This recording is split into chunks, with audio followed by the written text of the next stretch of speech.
අපි කලින් වීඩියෝෙන් කතා කළා එක්ස්චේන්ජ් එකක් කියන්නේ අනාගත ලෝකයට පිවිසෙන දොරටුවක් කියලා. හැබැයි මේ දොරටු ප්‍රධාන වශයෙන් වර්ග දෙකක් තියෙනවා. ඔබ තෝරාගත යුත්තේ කුමන වර්ගයද? ඒක තීරණය වෙන්නේ ඔබේ අවශ්‍යතාවය සහ ආරක්ෂාව මතයි. පළමු වර්ගය තමයි CEX, Centralized Exchange. මේවා හරියට අපි දන්නා සාමාන්‍ය බැංකුවක් වගේ. මෙතනදී ගනුදෙනු පාලනය කරන්න මැද ඉන්න ආයතනයක් ඉන්නවා. උදාහරණ Binance, Bybit, Coinbase, Bittradex වනි ලෝක ප්‍රකට ආයතන. දෙවැනි වර්ගය තමයි DEX, Decentralized Exchange. මෙතනදී මැද ඉන්න ආයතනයක් හෝ පුද්ගලයෙක් නැහැ. ගනුදෙනු වෙන්නේ කෙලින්ම පුද්ගලයාගෙන් පුද්ගලයාට, peer to peer. විශේෂත්වය ඔබේ මුදල් වල සම්පූර්ණ පාලනය තියෙන ඔබ ගාවමයි. වඩාත් පෞද්ගලිකයි. හැබැයි මෙතනදී ඔබ ඉතාමත් සැලකිලිමත් විය යුතුයි. මොකද ඔබට උදව් කරන්න වෙනම ආයතනයක් නැහැ.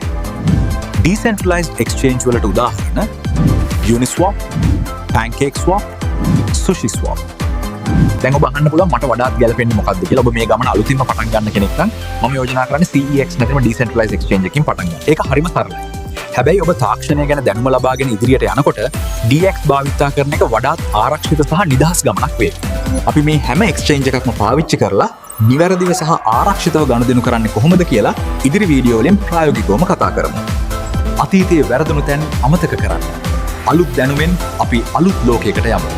චේන් මාස්ටර් සමග අදම සම්බන්ධ වෙන්න. මේ අපේම ප්‍රජාවක්, අපේම ජයග්‍රහණයක්. Chain Master, connect to the future.